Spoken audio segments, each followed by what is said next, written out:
এখন আরো একবার প্রমাণিত হলো যে তৃণমূল কংগ্রেস মানেই হচ্ছে এই ধরনের অসভ্যতা, তৃণমূল কংগ্রেস মানেই হচ্ছে এই ধরনের মৎসন্যায়।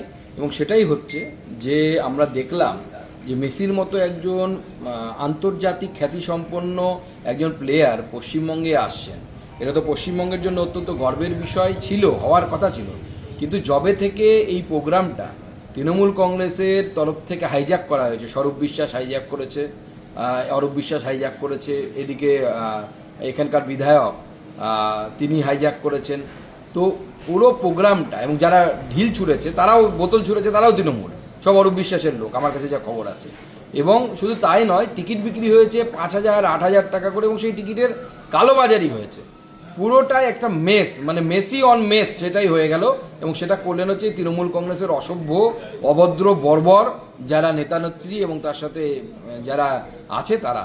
এবং প্রমাণ হলো যে পশ্চিমবঙ্গের পুলিশ এইটুকু প্রফেশনালিজম নেই যে এত ভিড় কিভাবে কন্ট্রোল করতে হয় সেটা পর্যন্ত জানে না।